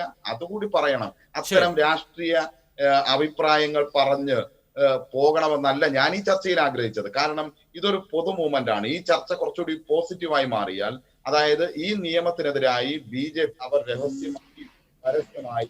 ശരി, ഓക്കെ, അതാണ് താങ്കളുടെ പോയിന്റ്. ഞാൻ വരാം ശ്രീ സജീഷ് താങ്കളിലേക്ക്. ശരി, ശ്രീ ജ്യോതികുമാർ ചാമക്കാല, ഇവിടെ ഇപ്പോ സജീഷ് ചൂണ്ടിക്കാണിച്ച കാര്യം, ഒരു സമയമാണിത്. ഓക്കെ, ശ്രീ ജ്യോതികുമാർ ചാമക്കാല, ഇവിടെ ശ്രീ സജീഷ് ചൂണ്ടിക്കാണിച്ച കാര്യം, ആരാണ് സമരം നടത്തുന്നത്? ഞാൻ പറയുന്നത് അതിൻ്റെ ക്രെഡിറ്റ് ആരെടുക്കണമെന്ന കാര്യത്തിൽ മത്സരം നടത്തണം എന്നല്ല. പ്രധാനമന്ത്രി ഈ അടുത്ത് നടത്തിയിട്ടുള്ള ഒരു പ്രസംഗത്തിൽ ടാർഗറ്റ് ചെയ്തത് ലെഫ്റ്റിനെയാണ്. അവർ കേരളത്തിൽ APMC നടപ്പാക്കുന്നില്ല, എന്നിട്ട് ഇവിടെ സമരം ചെയ്യുകയാണ്, ബംഗാൾ മുടിച്ചു, ഇനിയിപ്പോൾ കേരളം കൂടെ മുടിക്കാനേ ബാക്കിയുള്ളൂ എന്ന മട്ടിൽ. അപ്പോൾ ഈ സമരം ചെയ്യുന്നത് പഞ്ചാബിലെ കർഷകർക്ക് പുറമെ രാഷ്ട്രീയ സംഘടനകൾ എടുത്താൽ അത് ഇടതുപക്ഷത്തെ കർഷക സംഘടനകളാണെന്നാണ് പ്രധാനമന്ത്രിയുടെ പോലും അഭിപ്രായം. ആ നിലയ്ക്ക് സജീഷ് പറയുന്നതിൽ ഈ കൊടും തണുപ്പത്ത് സമരം ചെയ്യുന്നത് ആരാണ് എന്നുകൂടി നോക്കണ്ടേ എന്ന ചോദ്യം സംഗതമല്ലേ? അല്ല, കൊടും തണുപ്പത്ത് സമരം ചെയ്യുന്നത് CPM-ൻ്റെ MP-മാരായിരുന്നെങ്കിൽ ഇന്ന് ഞങ്ങൾ വെച്ച ഭേദഗതി 100% സംസ്ഥാനത്തെ മുഖ്യമന്ത്രി അംഗീകരിക്കുമായിരുന്നു. അപ്പോൾ കൊടും തണുപ്പത്ത് സമരം ചെയ്യുന്ന CPM-ൻ്റെ MP-മാരോട് പോലും ഉള്ള വിധേയത്വം കാണിക്കുവാനുള്ള ആർജവം സംസ്ഥാനത്തെ മുഖ്യമന്ത്രിക്കില്ല. ആ ആർജവത്തിൽ നിന്ന് സംസ്ഥാനത്തെ മുഖ്യമന്ത്രിയെ പിന്നോട്ട് വലിക്കുന്നത് എന്തുകൊണ്ടാണ്? അത് സാക്ഷാൽ നരേന്ദ്രമോദിയോടുള്ള വിധേയത്വമാണ്. ആ നരേന്ദ്രമോദിയോടുള്ള വിധേയത്വം കൊണ്ട് സംസ്ഥാനത്തെ CPM-ൻ്റെ MP-മാർ ഉൾപ്പെടെയുള്ളവർ ഈ കൊടുന്തണുപ്പത്ത് നടത്തുന്ന സമരത്തെ പോലും തൃണവൽക്കരിച്ചുകൊണ്ടാണ് ഞങ്ങളുടെ ഭേദഗതി നിർദ്ദേശം പോലും തള്ളിയിട്ടുള്ളത് എന്ന് പറയുമ്പോൾ അതിനകത്ത് എല്ലാം ഇല്ലേ അഭിലാഷേ? അപ്പോൾ അവിടെയാണ് പ്രശ്നം. CPM-ൻ്റെ നേതാക്കന്മാർ, അവർ MP-മാരാകട്ടെ MLA-മാരാകട്ടെ, ഞങ്ങളുടെ MP-മാരും MLA-മാരുണ്ട്, അത് വേണമെങ്കിൽ നമുക്ക് പ്രത്യേകം ചർച്ച ചെയ്യാം. ശ്രീ ശശി തരൂർ പങ്കെടുത്തിട്ടുണ്ട്, കൊടിക്കുന്നിൽ സുരേഷും പ്രേമേന്ദ്രനും ഉൾപ്പെടെയുള്ളവരുണ്ട്, രാഹുൽ ഗാന്ധിയും പ്രിയങ്ക ഗാന്ധിയും ഉൾപ്പെടെയുള്ളവർ ഈ കർഷക സമരവുമായി ബന്ധപ്പെട്ട് മാർച്ച് നടത്തിയിട്ടുണ്ട്, അവരെ അറസ്റ്റ് ചെയ്തിട്ടുണ്ട്, അതൊക്കെ വസ്തുതകളായി നിലനിൽക്കുന്നുണ്ട്. ഇവിടെയും ഞങ്ങൾ രാജ്ഭവനിലേക്ക് മാർച്ച് നടത്തിയിട്ടുണ്ട്, ഇതൊക്കെ വസ്തുതകളാണ്. നമ്മുടെ ഈ സംസ്ഥാനത്ത്, രാജ്യത്ത് കോൺഗ്രസും CPM-ഉം BJP ഇതര പ്രതിപക്ഷ കക്ഷികൾ എല്ലാം തന്നെ ഈ കർഷക മാർച്ചിന്, കർഷക സമരത്തിന് പിന്തുണ പ്രഖ്യാപിച്ചിട്ടുണ്ട്. അതൊരു വസ്തുതയായി നിലനിൽക്കുന്നു. അതിനപ്പുറത്തേക്ക് എൻ്റെ ചോദ്യം ഇതാണ്, അദ്ദേഹം പറഞ്ഞത് തന്നെയാണ് ഞാൻ ആവർത്തിക്കുന്നത്. CPM-ൻ്റെ MP-മാർ ഉൾപ്പെടെ കഴിഞ്ഞ കുറേ നാളുകളായി തണുപ്പത്ത് നിന്ന് സമരം ചെയ്യുമ്പോൾ അവിടെ 32 പേർ അവരുടെയൊക്കെ മുന്നിൽ പിടഞ്ഞു വീണു മരിക്കുമ്പോൾ ആ വിഷയം പ്രധാനമന്ത്രി ഒന്ന് ഇടപെട്ട് ചർച്ച ചെയ്യണം എന്ന് ഭാഗം എന്തുകൊണ്ട് ഈ പ്രമേയത്തിൽ ഉൾപ്പെടുത്താൻ മുഖ്യമന്ത്രി തയ്യാറാകുന്നില്ലെന്നേ? അതെന്തുകൊണ്ട്? അവിടെയാണ് വിധേയത്വം. അത് വിധേയത്വം നരേന്ദ്രമോദിയോടാണ്. ആ വിധേയത്വത്തിൻ്റെ ബാക്കി പത്രമായിട്ടാണ് നമ്മൾ ഈ കാണുന്ന SNC ലെവൽ. ഞാൻ പറയാതിരിക്കാൻ നിർവാഹമില്ല. ഏറ്റവും അവസാനം CBIയുടെ തെളിവുകൾ ഹാജരാക്കാൻ വേണ്ടി അവർ കുറച്ച് സമയം കൂട്ടി ചോദിച്ചു എന്ന് വെച്ചാൽ അതിന് മുമ്പുള്ള 19 പ്രാവശ്യവും മാറ്റിവെച്ചിട്ടുള്ളത് കേന്ദ്ര സർക്കാരും സംസ്ഥാന ഈ SNC ലെവലുമായി ബന്ധപ്പെട്ട് ശ്രീ പിണറായി വിജയൻ്റെ അഭിഭാഷകർ മാറിയാണ് മാറ്റിവെക്കാൻ പറഞ്ഞിട്ടുള്ളത്. ഇപ്പോൾ ഏറ്റവും അവസാനം ഇപ്പോൾ നമ്മുടെ അന്വേഷണം മുഖ്യമന്ത്രിയുടെ ഓഫീസുമായി ബന്ധപ്പെട്ട് സ്പീക്കർക്കെതിരായുള്ള അല്ലെങ്കിൽ നിരവധി മന്ത്രിമാർക്കെതിരായിട്ടുള്ള വിവിധ വിഷയങ്ങൾ പുറത്തു വന്നല്ലോ. ആ അന്വേഷണമെല്ലാം എന്താ നിലച്ചുപോയത്? അവിടെയൊക്കെ ഇവരൊക്കെ തമ്മിലുള്ള അന്തർധാരയുണ്ടല്ലോ, ആ അന്തർധാര വളരെ സജീവമാണ്. അതിൽ വളരെ വ്യക്തമല്ലേ? ഇപ്പോൾ ഉദ്യോഗസ്ഥരിലേക്ക് മാത്രമായി ഈ അന്വേഷണം ചുരുക്കിക്കൊണ്ട് എവിടെയാണ് CM രവീന്ദ്രനുമായി ബന്ധപ്പെട്ട അന്വേഷണം ഇപ്പോൾ എവിടെ എത്തി നിൽക്കുന്നു? അദ്ദേഹത്തെ 3 ദിവസം ചോദ്യം ചെയ്യാൻ വിളിച്ചല്ലോ, അതിനുശേഷം അതിനെക്കുറിച്ചുള്ള തുടർ നടപടികൾ എവിടെ എത്തി? സ്പീക്കർക്കെതിരായിട്ട് കുറെ ആക്ഷേപങ്ങൾ കേട്ടിരുന്നു, എവിടെ എത്തി? അപ്പോൾ അതൊക്കെ ചെയ്യുന്നതിന്റെ ഭാഗമായി അന്തർധാരയുടെ ഭാഗമാണ് പ്രധാനമന്ത്രി എന്ന വാക്ക് പോലും ഉച്ചരിക്കുവാൻ നമ്മുടെ സംസ്ഥാനത്തെ മുഖ്യമന്ത്രി പേടിക്കുന്നത്, ഭയപ്പെടുന്നത് എന്നുള്ളത് വസ്തുതയായി നിലനിൽക്കുന്നു. പ്രധാനമന്ത്രിയെ ചൊൽപ്പടിയിൽ നമ്മുടെ മുഖ്യമന്ത്രി നിർത്തിയിരിക്കുന്നു എന്നുള്ളത് യാഥാർത്ഥ്യമാണ്. പത്രമായിട്ടാണ് ഇത്തരത്തിൽ CPM-ൻ്റെ MP-മാർക്ക് കൂടി അനുകൂലമായിട്ടുള്ള ഒരു ഭേദഗതി ഞങ്ങൾ നിർദ്ദേശിച്ചിട്ട് പോയത് എന്നുള്ളതാണ് വസ്തുത. അല്ല, ഒരു കാര്യം ശ്രീ ജ്യോതികുമാർ താങ്കൾ പറഞ്ഞു കഴിഞ്ഞല്ലോ, ഒരു കാര്യം ഞാൻ അതാണ് പറഞ്ഞത്. കേരളത്തിൽ ഈ ചർച്ച കാണുന്ന ജനങ്ങളുണ്ട്, അവരുടെ സാമാന്യ ബോധത്തിൽ ഉൾക്കൊള്ളുന്ന കാര്യങ്ങളെങ്കിലും മിനിമം പറയാൻ വേണ്ടി തയ്യാറാകണം. നിങ്ങൾ ഒളിച്ചും തെളിച്ചും BJP-യുമായി സഖ്യമുണ്ടാക്കുകയും ഇപ്പോഴും BJP-യുമായി സഖ്യമുണ്ടാക്കിയ സ്ഥലങ്ങളിൽ നിന്ന് നിലപാട് സ്വീകരിക്കാൻ വേണ്ടി തയ്യാറാകാതിരിക്കുകയും എല്ലാം ചെയ്യുന്ന കാഴ്ച കേരളത്തിലെ ജനങ്ങളുടെ മുന്നിലുണ്ട്. അതൊന്നും മാഞ്ഞു പോകുന്ന കാഴ്ചയല്ല. ഒരു കാര്യം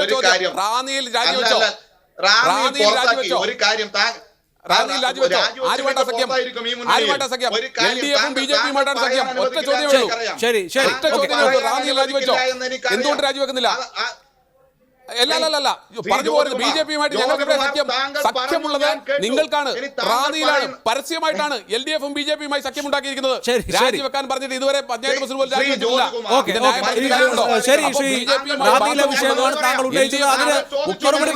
CPM-നാണ്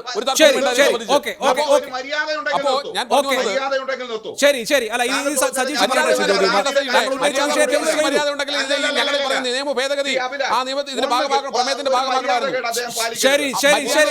മുഖ്യമന്ത്രി ഞങ്ങൾ മുന്നോട്ട് വെച്ച ഭേദഗതി അതിന്റെ ഭാഗമാക്കാൻ കഴിയുമായിരുന്നു. പറയാതിരിക്കാൻ തെറ്റായ കാര്യമല്ല. ഞാൻ ചോദിച്ചത് റാന്നിയിൽ ആരാണ് ഭരിക്കുന്നത്, ആരുടെ പിന്തുണയിലാണ് ഭരിക്കുന്നത്? അല്ല, ഇതിൽ സീമകൾ ലംഘിക്കുന്നതാണ്. ബോധപൂർവ്വമല്ല, അല്ല, ഒരു സെക്കൻഡ് കേൾക്കൂ. CPM-നാണ്, മുഖ്യമന്ത്രിക്കാണ്, അത് BJP-യോടാണ്. കേൾക്കൂ. പ്രധാനമന്ത്രി ജ്യോതികുമാർ ചാമക്കാല, താങ്കൾ ഉന്നയിച്ച വിഷയങ്ങൾക്ക് സജീഷിന് മറുപടി പറയാൻ അവസരം കൊടുക്കൂ. നമുക്ക് മറുപടി പറഞ്ഞതിന് ശേഷം ബാക്കി എന്താണെന്ന് വെച്ചാൽ തീരുമാനിക്കാം. ഓക്കെ, പറയൂ. സജീഷ് പറയൂ. എസ് കെ സജീഷ് പറയൂ. ഒരു കാര്യം ഈ ചർച്ച കാണുന്ന സാമാന്യ ജനങ്ങൾക്കറിയാം. ഇവരുണ്ടാക്കിയ റാന്നിയിലെ ഒരു കാര്യം ഞാൻ കൃത്യമായി പറയാം, അതിന് മറുപടി പറഞ്ഞു തന്നെ പോകാം. നിലപാട് സ്വീകരിച്ചില്ലെങ്കിൽ അവർ ഇടതുപക്ഷ ജനാധിപത്യ മുന്നണിയിലില്ല, തീരുമാനമെടുത്തിട്ട് പുറത്താക്കിയിട്ടുണ്ട്. അങ്ങനെ ഒരു കൂട്ടുകെട്ടും ഈ കേരളത്തിൽ എന്തിന്?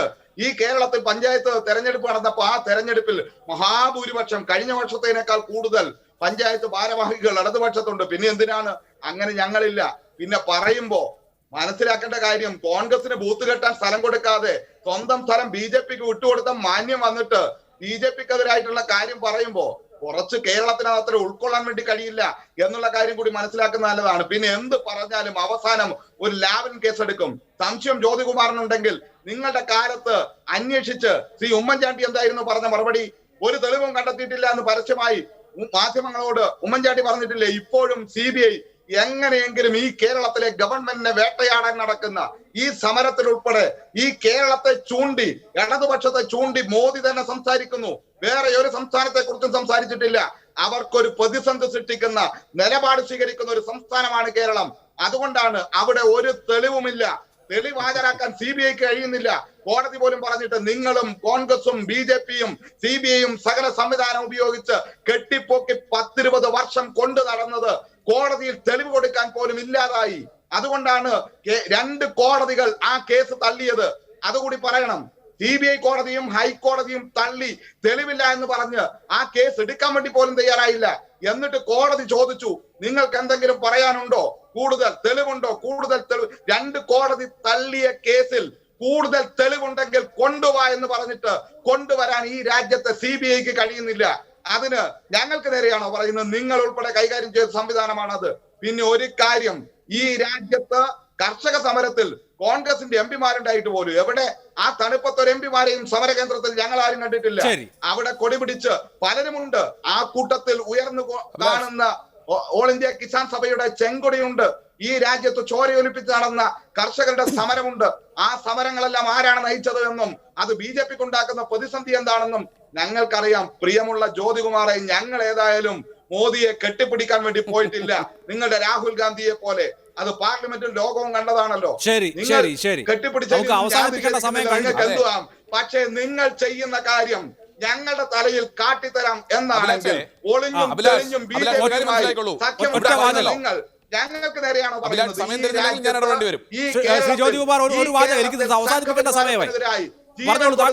സ്വീകരിക്കുന്ന പ്രധാനം CPM-ആണ്, ഇടതുപക്ഷമാണ്. കാര്യത്തിൽ ഈ നാടിന്റെ തർക്കം നിങ്ങൾ പറ്റില്ല എന്ന് ഈ നാട് തിരിച്ചല്ലേ. എന്നിട്ട് ഇപ്പം വന്നിട്ട് ഞാൻ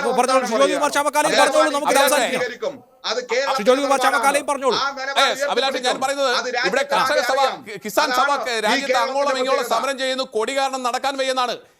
ഞാൻ നോക്കൂ, കേരളം ഒഴിച്ചുള്ള സംസ്ഥാനങ്ങളിൽ കോൺഗ്രസിന്റെ പിന്തുണയോടെയാവും ഏക MP ഉണ്ടായിരിക്കുന്നത്. കേരളത്തിൽ നിന്ന് ഒരു MP ഉണ്ടായപ്പോ തമിഴ്നാട്ടിൽ നിന്നുണ്ടായ 2 MP-മാർ കോൺഗ്രസിന്റെ പിന്തുണയോടെയാണ്. നിങ്ങൾക്ക് കിസാൻ സഭ രാജ്യത്തുടനീളം അങ്ങ് വലിയ ശക്തമാണെങ്കിൽ നിങ്ങൾക്ക് MP-മാരെ കൊണ്ട് നടക്കാൻ കഴിയില്ലായിരുന്നല്ലോ. നിങ്ങളുടെ പാർലമെന്റിൽ മുഴുവൻ കോൺഗ്രസ് CPM-ന്റെ MP-മാരുണ്ടാകട്ടെ. എവിടെ പോയി? എവിടെയാണ് ജനപിന്തുണ? പറഞ്ഞാൽ പോരാ, വസ്തുത ഉണ്ടാകണം. നിങ്ങൾ കേസിനെ കുറിച്ച് പറയുന്നത് ഇന്നും പെൻഡിംഗ് ആണ് സുപ്രീം കോടതിയിൽ. പെൻഡിംഗ് ആണെന്നുള്ള ഒരു തർക്കവും വേണ്ട. അതിനപ്പുറത്തേക്ക് നമുക്ക് സമയം അവസാനിച്ചു പോയി. അതുകൊണ്ടാണ് ഞാൻ ഇടപെട്ടത്. സമയം അവസാനിച്ചു പോയി. വളരെ നന്ദി ശ്രീ ജ്യോതികുമാർ ചാമക്കാല, ശ്രീ SK സജീഷ്, ശ്രീ NP ചെക്കുട്ടി, ശ്രീ രാഹുൽ ഈശ്വർ ചർച്ചയിൽ പങ്കെടുത്തതിന് വളരെ നന്ദി. ഇടവേള.